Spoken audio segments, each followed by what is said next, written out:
तो गाइस हमने गाउस का नियम देख लिया था और गाउस के नियम के बाद हम हमारा आज का टॉपिक क्या रहेगा कि कूलॉम के नियम के द्वारा हम गाउस के नियम की उत्पत्ति करेंगे। गाउस का नियम क्या था हमारे पास? गाउस का नियम कुछ इस प्रकार था कि समाकलन, भाई कोई भी विद्युत फ्लक्स होता है, क्या होता है? विद्युत फ्लक्स होता है। तो विद्युत फ्लक्स क्या होता है? समाकलन ई सदिश डॉट डी एस सदिश बराबर, यहाँ से हमारे पास गाउस के नियम से क्या प्राप्त हुआ था कि विद्युत फ्लक्स क्या होता है?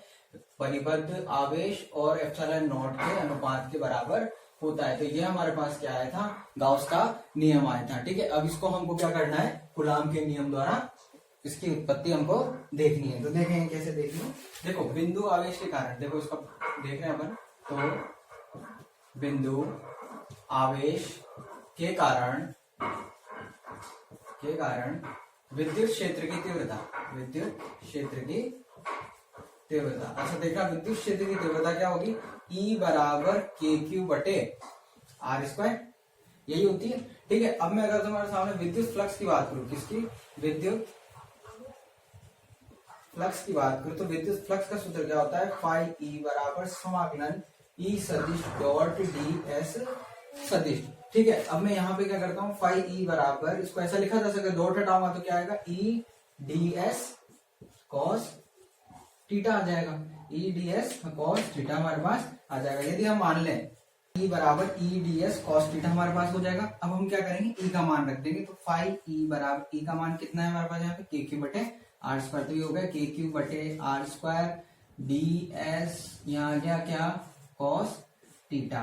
ठीक है, अब देखो मैं थोड़ा सा क्या करता हूँ, इसको बाहर ले लेता हूँ। किसको बाहर ले लेता हूँ? देखो, के और क्यू को मैं बाहर ले लेता हूँ। अंदर क्या बचा? डी एस कॉस थीटा बटे आर स्क्वायर हमारे पास समाकलन के अंदर बचा। अच्छा, अब देखो, घन कोण तुमने देखा हो तो घन कोण क्या होता है? घन कोण यही होता है कि डी एस कॉस थीटा बटे आर स्क्वायर को घन कोण बोलते हैं, जिसको डी रो से हम बताते हैं। ठीक है, तो यदि इसका समाकलन करेंगे तो डी रो का समाकलन आएगा यहाँ पे फाइव ई बराबर, सॉरी यहाँ पे के की बचेगा और समाकलन यहाँ क्या आ जाएगा? डी रो। ये रो क्या है हमारे पास? घन कोण है ना। ठीक है, एक तो कोण होता है 2D में, इधर देखो 2D में जो कोण होता है उसको अपन रेडियन में नापते हैं, जिसको थीटा से बताया जाता है। ठीक है, और 3D में जो कोण होता है, मतलब जैसे जो हम आइसक्रीम खाते हैं तो उसके अंदर कोण आता है ना, आइसक्रीम का कोण, तो ऊपर से जब हम देखेंगे तो कोण बनेगा। देखो आइसक्रीम खाते हैं तो आइसक्रीम इस प्रकार की होती है। ठीक है, तो ये जो कोण बनता है ऊपर से देखने पर, ये जो कोण बनता है इसको क्या बोलते हैं अपन? घन कोण बोलते हैं। तो 3D में जो कोण बनता है उसको क्या बोलते हैं? घन कोण बोलते हैं। और किससे बताया जाता है? वो रो से बताया जाता है। ठीक है, अब देखो इधर, अब ये समाकलन डी रो। अच्छा देखो, 2D में तो थीटा पूरा एक चक्कर, देखो 2D में क्या होगा? पूरा एक चक्कर लगा देंगे अपन, तो कितना बन जाएगा? वो 2 पाई। थीटा बराबर क्या हो जाएगा? 2 पाई। लेकिन 3D में क्या होता है? 3D में ऐसे ये पूरा चक्कर लगाते हैं तो रो बराबर कितना आएगा? ये देखो, रो बराबर कितना आएगा? 4 पाई। कुल घन कोण कितना होता है हमारे पास? 4 पाई होता है। तो इसलिए समाकलन डी रो का मान जो है किसके बराबर आता है? 4 पाई के बराबर आता है। तो फाइव ई बराबर क्या हो जाएगा? के का मान रखिए क्यू और यहाँ आ जाएगा 4 पाई। के का मान रख देंगे इसके अंदर 1/4 पाई एप्सिलॉन नॉट, और यहाँ आ गया क्यू और यहाँ आ गया क्या? 4 पाई। अब देखो 4 पाई से 4 पाई कट गया। ठीक है, तो फाइव ई बराबर क्या बचा हमारे पास? क्यू बटे एप्सिलॉन नॉट, जो कि हमारे पास क्या है? गाउस का नियम है। तो देखो, फाइव ई बराबर ई सदिश डॉट डी एस सदिश बराबर सिग्मा क्यू बटे एप्सिलॉन, और यहाँ पे भी हमारे पास विद्युत फ्लक्स किसके बराबर आता है? परिबद्ध आवेश बटे एप्सिलॉन नॉट के बराबर आ रहा है। एक और बार समझते हैं कैसे है। पहले क्या कर रहा है? विद्युत आवेश, बिंदु आवेश के कारण विद्युत क्षेत्र की तीव्रता कहाँ से प्राप्त होती है? कूलॉम के नियम से प्राप्त होती है। कूलॉम के नियम से क्या प्राप्त होता है हमको? विद्युत बल। फिर विद्युत बल से विद्युत क्षेत्र की तीव्रता। सूत्र क्या होता है? के क्यू बटे आर स्क्वायर। फ्लक्स का सूत्र होता है ई सदिश डॉट डी एस सदिश, तो डॉट हटाएंगे, डॉट मतलब बिंदु गुणनफल जो है उसको हटाएंगे, तो क्या आ जाएगा? E d s cos theta हमारे पास आ जाएगा। ठीक है, और के क्यू बटे आर स्क्वायर, फिर डी एस कॉस थीटा। अब देखो के क्यू तो बाहर आ जाएगा और डी एस कॉस थीटा समाकलन के अंदर रह जाएगा और बटे आर स्क्वायर भी रह जाएगा। और इसका मान किसके बराबर होता है? घन कोण के बराबर होता है। देखो इधर छोटा क्षेत्रफल लिया है तो इधर छोटा सा घन कोण आएगा। ठीक है ना, तो ये छोटा सा घन कोण लिख दिया अपन ने इधर। ठीक है, समाकलन डी रो किसके बराबर? तो 4 पाई के बराबर। में तो बता दिया कि 2D में जो कोण होता है उसको थीटा बोलते हैं और रेडियन में उसको मापते हैं। ठीक है। 3D में जो कोण होता है उसको घन कोण बोलते हैं और रो के रूप में उसको दर्शाया जाता है। तो 2D में पूरा कोण जो है कितना बनता है 2 पाई के बराबर, मतलब 360 डिग्री के बराबर बनता है। ठीक है। और 3D में बनता है 4 पाई के बराबर। तो यही चीज हमने काम दिया, ये चीज आपको याद भी रखनी है। तो फाई ई बराबर के क्यू 4 पाई हो जाएगा। के का मान क्या होता है 1/4 पाई एप्सिलॉन नॉट क्यू, और 4 पाई 4 पाई 4 पाई कट गया, क्यू बटे एप्सिलॉन नॉट हमारे पास आ गया है। ठीक है। तो गाइस अब हम गाउस के अनुप्रयोगों के बारे में बात करेंगे। ठीक है। और गाउस के अनुप्रयोग में मतलब गाउस के नियम से हम क्या कर सकते हैं, विद्युत क्षेत्र की तीव्रताएं विभिन्न बिंदुओं के लिए, विभिन्न दूरियों के लिए, अलग अलग प्रकार के पृष्ठ हो, गोलीय चालक हो, उनके लिए हम ज्ञात कर सकते हैं। ठीक है। तो सबसे पहले हम जो देखेंगे समरूप आवेशित चालक गोले के कारण विद्युत क्षेत्र की तीव्रता हम देखें। अब देखो कैसा है समरूप आवेशित और कैसा है चालक गोला। तो चालक के अंदर अपन जानते हैं चालकों के अंदर जितना भी आवेश दिया जाता है कहाँ जाता है, सतह पर आ जाता है। ठीक है। तो मैं तुम्हें थोड़ा सा दिखाता हूँ। इस प्रकार मान लो ये चालक गोला अपन ने मान लिया, जैसे ये चालक गोला अपन ने मान लिया। ठीक है। इसको जब हम आवेश का केंद्र O है, इसकी त्रिज्या क्या है R है, और इसके ऊपर आवेश कितना है प्लस Q है, मतलब कुल आवेश इसका बोल देते हैं Q बोल देते हैं। ठीक है। अच्छा अब हमको क्या करना है, कोई P बिंदु है, जैसे कि यहाँ P बिंदु है और ये कितनी दूरी पर है R दूरी पर है, जैसे ये इसको ऐसे बोल देते हैं ये P बिंदु है और ये दूरी कितनी है R दूरी। ठीक है। तो R दूरी पर स्थित किसी P बिंदु पर विद्युत क्षेत्र की तीव्रता हमको ज्ञात करनी है। ठीक है। अब इसके लिए क्या होता है, गाउस का नियम लगाते हैं। गाउस का नियम लगाने के सबसे पहले हमको क्या मानना होता है, गाउसियन पृष्ठ मानना होता है। क्या मानना होता है, गाउसियन पृष्ठ, मतलब गाउस का नियम लगाने के लिए जो पृष्ठ बंद पृष्ठ माना जाता है, क्या बंद पृष्ठ माना जाता है, उसको क्या बोलते हैं अपन, गाउसियन पृष्ठ कहते हैं। ठीक है। अच्छा यहाँ पे मैं क्या करूंगा, अच्छा मुझे एक चीज ये बताओ, देखो P बिंदु में 3 स्थितियां हो सकती है। पहली स्थिति क्या होगी कि जब बिंदु P गोले के बाहर स्थित हो। कहां पे, बाहर स्थित हो। कहां पे स्थित हो, बाहर स्थित हो। बाहर स्थित होगा तो फिर देखो मुझे एक चीज बताओ कि R का मान क्या होगा, छोटे R का मान ज्यादा होगा किससे, बड़े R से। अच्छा इसके लिए गाउसियन सतह मानेंगे, गाउसियन पृष्ठ मानेंगे। तो गाउसियन पृष्ठ ये जो मैंने जो पृष्ठ बनाया है ये वाला, ये अपन क्या मानते हैं, गाउसियन पृष्ठ मानते हैं। ठीक है। इसको बोलते हैं अपन गोलाकार गाउसियन पृष्ठ। ठीक है। और कैसा पृष्ठ है, बंद पृष्ठ है। अच्छा देखो अभी तक देखो गाउस के नियम से इसको एक बार समझ लोगे तो बाकी की दिक्कत तुम्हारी क्लियर हो जाएगी। गाउस का नियम क्या होता है, फाई बराबर समाकलन ई सदिश डॉट डी एस सदिश बराबर सिग्मा क्यू बटे एप्सिलॉन नॉट। ठीक है। अब पहले मुझे बताओ सिग्मा क्यू कितना है, सिग्मा क्यू बराबर क्या, कैपिटल क्यू है। सिग्मा क्यू का मतलब गाउसियन पृष्ठ के अंदर जितना भी आवेश है, बताया था ना मैं तुम्हें कि बंद पृष्ठ के अंदर परिबद्ध आवेश। तो बंद पृष्ठ कौन सा वाला है, बाहर वाला मतलब गोलाकार गाउसियन पृष्ठ के अंदर कितना आवेश, कुल क्यू आवेश है। कितना आवेश है, क्यू आवेश। तो सिग्मा क्यू का मान किसके बराबर है, क्यू के बराबर हो जाएगा। तो ये हो जाएगा समाकलन ई सदिश डॉट डी एस सदिश बराबर क्यू बटे एप्सिलॉन नॉट। इसको बोल देंगे अपन क्या, समीकरण 1। ठीक है। अच्छा मुझे एक चीज बताओ, देखो ई डॉट डी एस को हमको सॉल्व करना है। तो ई डॉट डी एस को इधर सॉल्व करेंगे तो ई समाकलन ई सदिश डॉट डी एस सदिश बराबर कैसा लिख देंगे अपन, समाकलन ई डी एस कॉस थीटा लिख देंगे।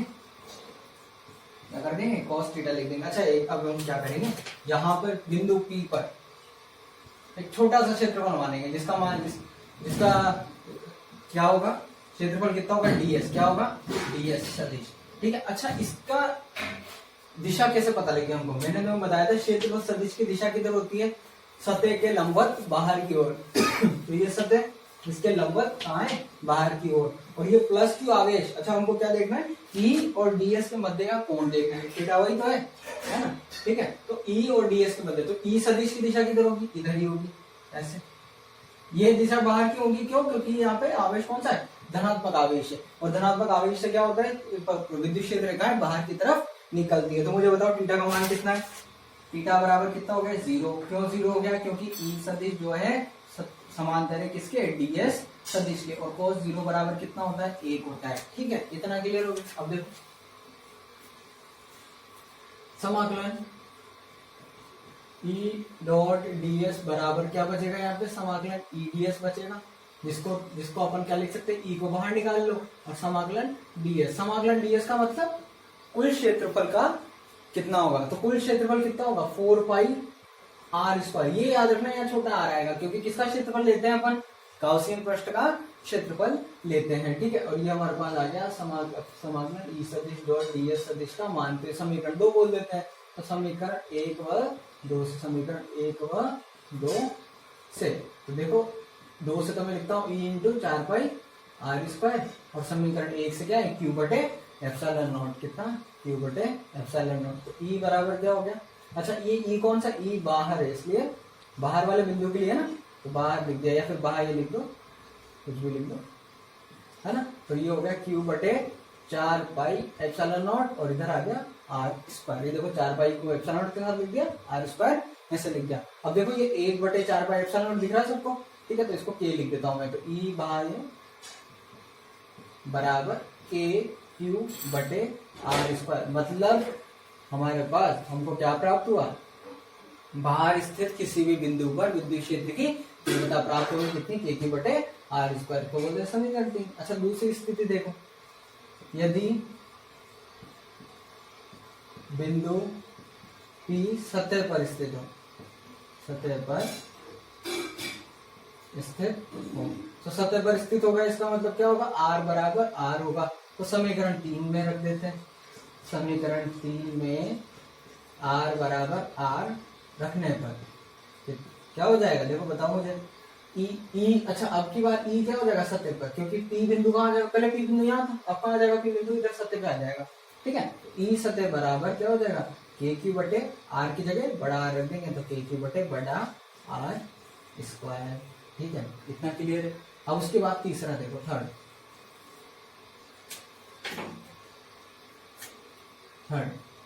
यदि बिंदु P कोश के अंदर स्थित हो, कोश के अंदर स्थित हो, अच्छा कोश के अंदर स्थित हो, इसका मतलब आर जो छोटा हो जाएगा आर से। देखो चित्र बनाता हूँ तुम्हारे सामने, थोड़ा सा ऐसे ऐसे बनेगा, ठीक है, प्लस क्यू आवेश ऐसे होगा बाहर की तरफ, ऐसे इस प्रकार। ठीक है, ये केंद्र O है, ये त्रिज्या R है, और ये कोई P बिंदु होगा जिसकी त्रिज्या, जिससे दूरी कितनी होगी R। अब गाउसियन पृष्ठ मानेंगे तो गाउसियन पृष्ठ ऐसे मानेंगे, अंदर वाला जो है।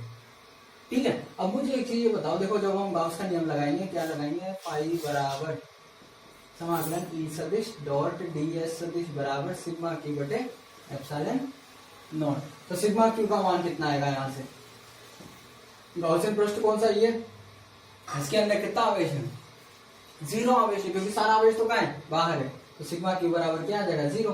तो ये हो जाएगा समाकलन ई ds सदिश बराबर 0। तो फिर यहां से हम लिख सकते हैं कि ई अंदर बराबर क्या हो जाएगा, 0 हमारे पास हो जाएगा। तो अंदर तो कितना होगा 0, सतह पे कितना होगा, के क्यू बटे आर स्क्वायर, और बाहर कितना होगा, के क्यू बटे स्मॉल आर स्क्वायर। ठीक है, अब देखो ये आर स्क्वायर के व्युत्क्रमानुपाती है, के भी नियत होगा, क्यू भी नियत होगा, और आर भी नियत होगा। तो ग्राफ कैसे बनाएंगे, देखो ये चीज जरूरी है, ये है ई और ये है हमारे पास आर। ठीक है, अब ये आर बराबर 0 है, ये आर बराबर कैपिटल आर यहाँ वाला, और ये आर बड़ा होगा किससे, आर से। तो पहले बताओ मुझे, आर बराबर 0 से मतलब कहाँ से, केंद्र से सतह की तरफ चल रहे हैं, तो केंद्र से सतह की तरफ जाएंगे तो अंदर तो क्या है 0, तो यहाँ 0 ही रहेगा। फिर सतह पे आते ही कितना हो गया, जैसे कि के क्यू बटे आर स्क्वायर हो गया, तो फिर ये हमारे पास ये ऐसे, ये के क्यू बटे आर स्क्वायर, ये हो गया।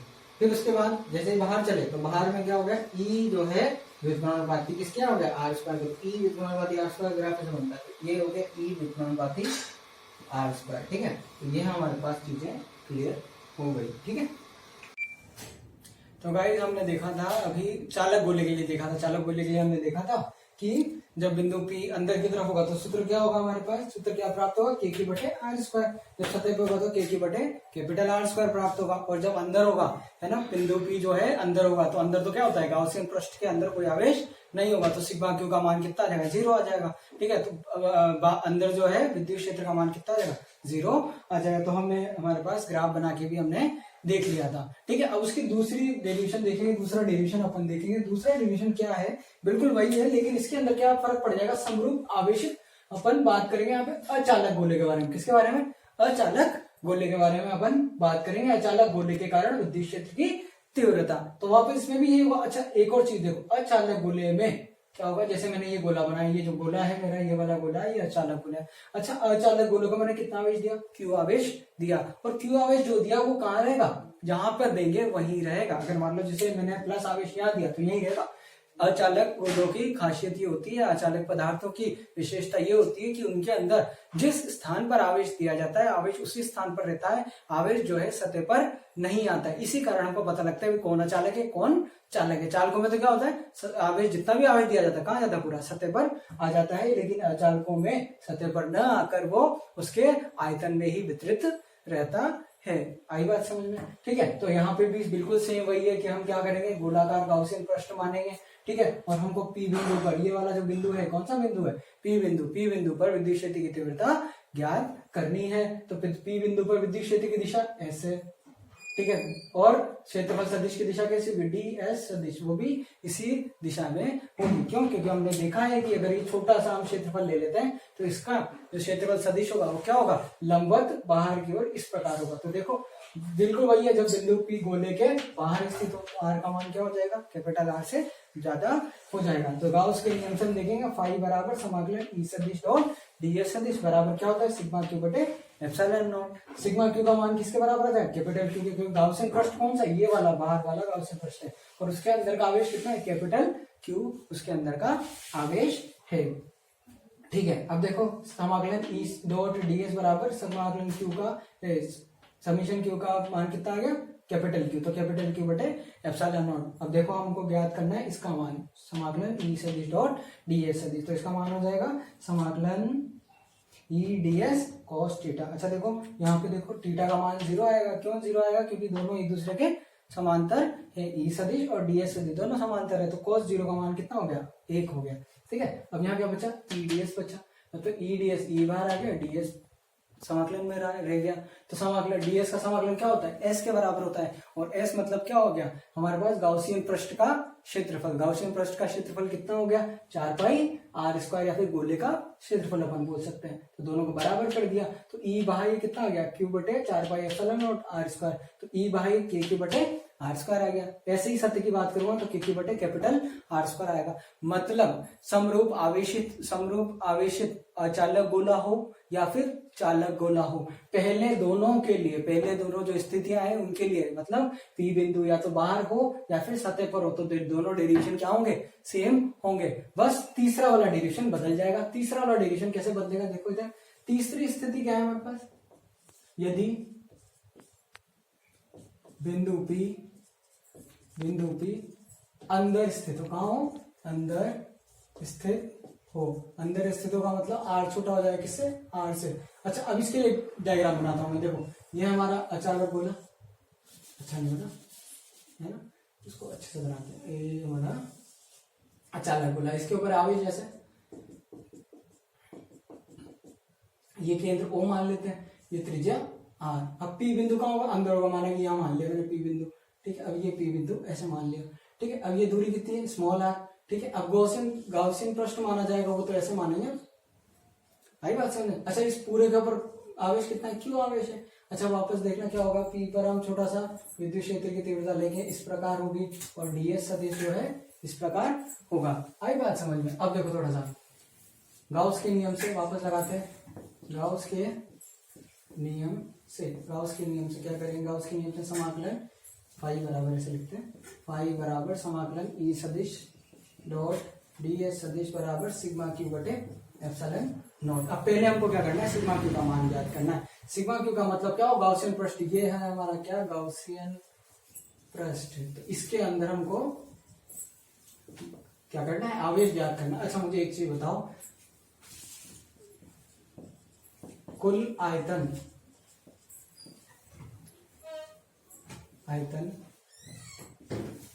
से संबद्ध आवेश।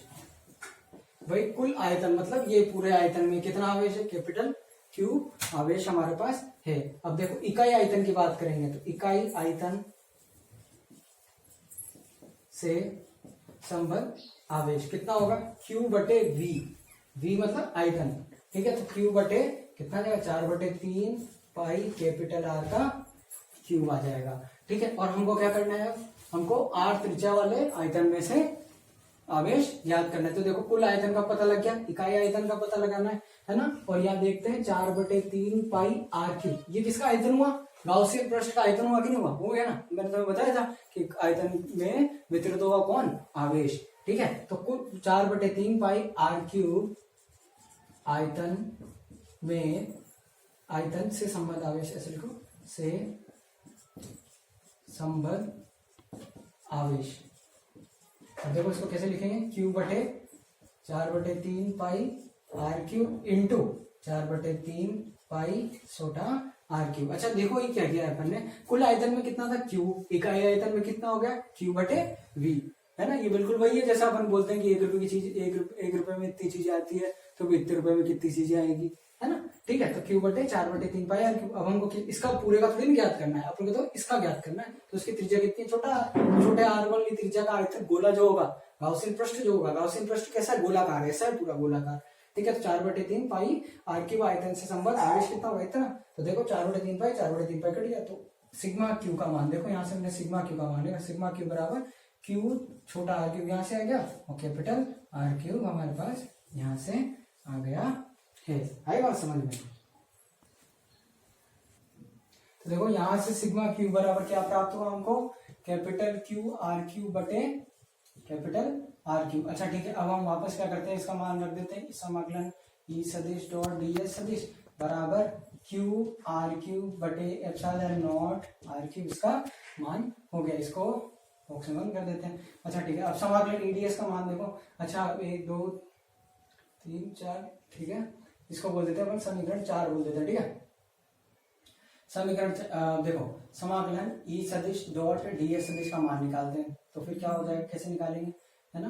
क्या हो जाएगा, समाकलन ई डी एस कोस थीटा। तो वापस देख सकते हैं, थीटा बराबर क्या हो गया 0, कोस 0 बराबर क्या हो गया 1। ऐसा क्यों हुआ, क्योंकि ई सदिश जो है समांतर था किसके, डीएस सदिश के। देखो ई सदिश जो है किसके समांतर है, डीएस सदिश के समांतर है। तो इसका मतलब क्या हो गया, ई बाहर आ जाएगा, यहाँ क्या बचेगा, समाकलन डीएस। तो ये हो जाएगा ई इंटू 4 पाई छोटा आर स्क्वायर। ये क्या है, डीएस मतलब किसका क्षेत्रफल, गाउसियन पृष्ठ का क्षेत्रफल, पृष्ठ का क्षेत्रफल, ठीक है। तो इसलिए 4/4 पाई आर स्क्वायर आ जाएगा, और यहाँ क्या जाएगा समाकलन ई सदिश डॉट डीएस सदिश। अब देखो इन दोनों को बराबर कर देंगे, इन दोनों को, ठीक है। तो इसको ऐसा करो 4 बोल दो, समीकरण 3 और 4 से, समीकरण 3 व 4 से, ठीक है। समीकरण 3 व 4 से क्या हो जाएगा हमारे पास, E into 4 pi r square बराबर क्यू आर क्यू बटे एप्सिलॉन नॉट आर क्यू। तो ये आर स्क्वायर से ये आर क्यू कटेगा, तो एक आर बचेगा, ठीक है। तो उसको मैं इधर दिखाऊं, देखो ई यहाँ क्या बचा 4 पाई, यहाँ बचा क्यू आर बटे एप्सिलॉन नॉट आर क्यू।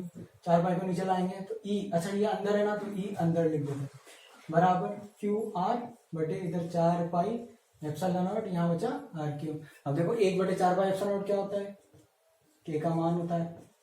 तो ई अंदर बराबर के क्यू आर बटे आर क्यूब हमारा सूत्र आ जाएगा, ठीक है। अब देखो तीनों सूत्र में एक साथ लिख रहा हूँ, ई बराबर के क्यू बटे आर स्क्वायर, कब, जब आर बड़ा होगा किससे, आर से। के क्यू बटे आर स्क्वायर कब, जब आर बराबर होगा किसके, आर के। और देखो के क्यू छोटा आर बटे आर क्यू कब, जब आर छोटा होगा आर से। तो ये देखो हम यहाँ से क्या कर सकते हैं, हम ग्राफ बना सकते हैं। तो ग्राफ बनाएंगे, देखो इधर ऐसे, ये होगा हमारा ई और ये आर, ठीक है। ये क्या हो गया, आर बराबर 0, यहाँ बोल देते हैं कि आर बराबर कैपिटल आर। ये वाली स्थिति कौन सी है, आर बड़ा हुआ किससे, आर से। तो यहाँ देखो मुझे एक चीज बताओ, देखो यहाँ पे ये ई समानुपाती छोटा आर है, क्यों? देखो के नियत, क्यू नियत, कैपिटल आर नियत, तो समानुपाती किसके हो गए? आर के हो गए। तो इसका मतलब कैपिटल आर तक यहाँ तक ये क्या होगा? समानुपाती। इसका मतलब ऐसे सीधी रेखा हमको प्राप्त होगी, क्यों? क्योंकि ई समानुपाती आर है, ठीक है। और आर बराबर आर पे क्या कितना प्राप्त होगा? अपने देख चुके हैं कितना, के की बटे आर स्क्वायर, ठीक है। उसके बाद क्या होगा? ये देखो, उसके बाद यहाँ देखो इधर, तो ये क्या होगा? ई व्युत्क्रमणुपाती आर स्क्वायर। तो इसको ऐसे हम बता देंगे, तो ये होगा ई व्युत्क्रमणुपाती आर स्क्वायर। तो ये क्या होगा हमारे पास? अचालक गोले के लिए हम एक मिनट, अचालक गोले के लिए क्या हो गया हमारे पास? विद्युत क्षेत्र की तीव्रता हो गई। बाहर क्या हो गए? व्युत्क्रमणुपाती होगी किसके? आर स्क्वायर के।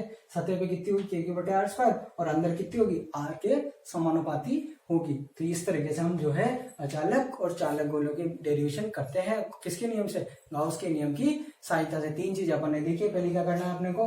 गाउसियन पृष्ठ मानना है। गाउसियन पृष्ठ कैसा भी माना जा सकता है। अभी हमने कौन सा माना?